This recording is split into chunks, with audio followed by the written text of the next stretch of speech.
Tonight we're going to El Torino, a 24-hour Mexican restaurant in the Pico Union District of Los Angeles. I have recruited 3 of the most dedicated binge eaters I know to go with me on a journey to food blackout.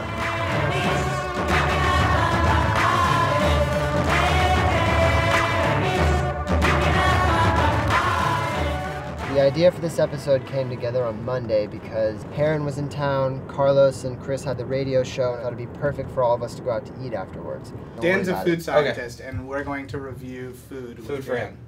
It's just another part of the noise pollution show. Exactly. So I'll see you guys in a few, right? Yes, absolutely. Perfect. We don't get mugged and jacked before we get there. Yes, my brothers, yes. Heron and I lived together for 5 years in New York. He always had a snack or 3 before going to bed. He often started his weekend mornings with fried fish platters from SeaWorld on Canal Street. Serena, I heard it was the hood. It doesn't look like the hood. Here's the idea. Do they have nachos Belgrande here? Yes. The idea is that... We're gonna get tacos. You Cabeza. you can have whatever you want. But you need to get 10. So I sent in Carlos, who speaks Spanish, because I figured that he would have a better rapport with the people. And basically the guy told us that we can't shoot there, we have to go through the corporate office. When they kicked us out, Taco Zone came up as the other option. Well, they all swear by this place, and I definitely have enjoyed it on many late night meals. It's nice to go to Taco Zone and spend $5 to be completely full. Do you have brain? You have brain? What's cabeza called? What's brain called? Sesos. ¿Sesos? No sesos? No sesos. ¿Por qué? Me gusta. Can I have 47 molitas? Carlos and I met in New York. We bonded over post-fat kid dietary struggles. Now, we argue over the pros and cons of a grain-free diet. 47 molitas. Just joking. I pioneered the salsa shot. Normally, like when I'm here and there's like a crowd of people, I'll usually like walk to the side. Boom. I met Chris through Carlos. Even though he's a vegetarian, he still manages to binge eat with the best of them. Boom. It's like taking a hit of a joint, you know, on the street. You just gotta act real natural. Carlos, your cheese plate's coming. No more beers, Dan? Definitely need a beer, bro. Under the plate. Under? The reason that I brought the 3 of you here on this journey with me is because I know the 3 of you to be big binge eaters. Yes. Amen. At various stages in my life, I've all been on binge eating missions with you guys. I was at my grandma's house and she made spaghetti, meatballs, and garlic bread. When you're 12, if you eat a lot, your family's like, oh, he's a growing boy, it's okay. Yeah, he's growing a boy, yeah. So like, he's healthy. So I ate so much, I found myself hunched over the kitchen sink, puking. Oh, cool. And my grandma was like, well, I don't know what's wrong with you. Basically, I ate the food equivalent to like a handle of Jack. And my grandma let it happen. I also did this binge eating like 2 weeks ago where it was all set. Did you vomit? No, it was another burp, bro. It was like everything in sets of 2. Have you ever done these? Like, I had 2 bowls of cereal, 2 sandwiches, and then 2 cheeseburgers for dinner.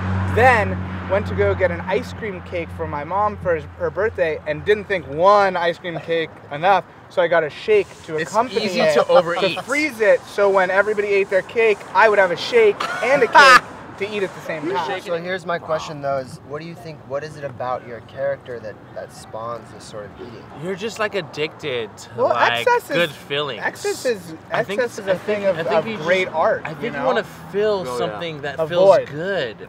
I'm like a big stress binge eater, which looks really bad in the office, you know, especially like Mine's drinking induced. That's what you I look was- like yeah, a yeah. fat girl, you know, like Yeah. you can't handle it.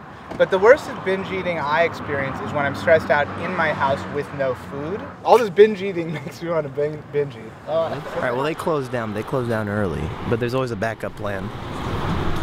That is fire burrito truck.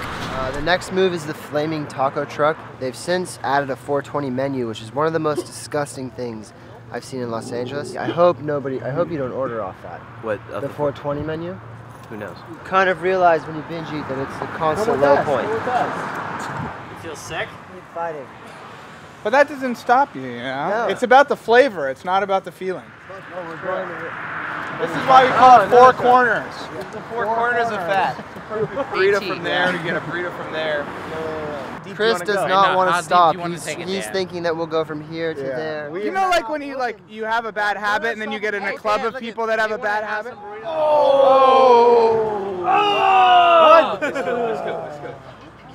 There's more where it came from. There's more. Oh, I'm gonna get the Fidel Castro because that's refried beans, Milanese steak, jack cheese, al pastor, sausage, eggs, ham, half an avocado, and sour cream. Now I have a question. I have a question for you. Yeah. We're out. Yeah, I'm a transvestite. Oh no, I wasn't gonna ask you that. I'm gay too. Who are you? Or what is that for? We're doing a show about food, and we're doing a show about food binges, where like you eat too much, you eat so much food that you want to puke. I eat a lot. You do that? Oh my god. So have a good night. Thank you, you too. Goodbye. I probably had the worst binge eating story of all. I had 4 dinners in one night. So my first meal was in New York, really good chilaquiles. And then I drank like 500 beers. I followed that up with a torta from this spot in Manhattan. Then I had a few more beers. Followed that up by 4 slices of pizza. 4? 4. Cool. And then I rode a subway home and I had to stop off and get falafel. So I got falafel that was about the size of my, about that. Yeah. Forearm. I ended up making out with a girl after at the end of the night too. Well, then you didn't do anything wrong. Binging and purging is predominantly seen as a problem amongst high school girls. Heron, Carlos, Chris, and Azul showed us a new side to binge eating. In both cases, people eat to feel better and end up feeling worse. Topic, I don't know. What I'm else so has been full. the topic, dude? I can't eat anymore, dude. I can't eat anymore, man. Is it safe to say we're binged out?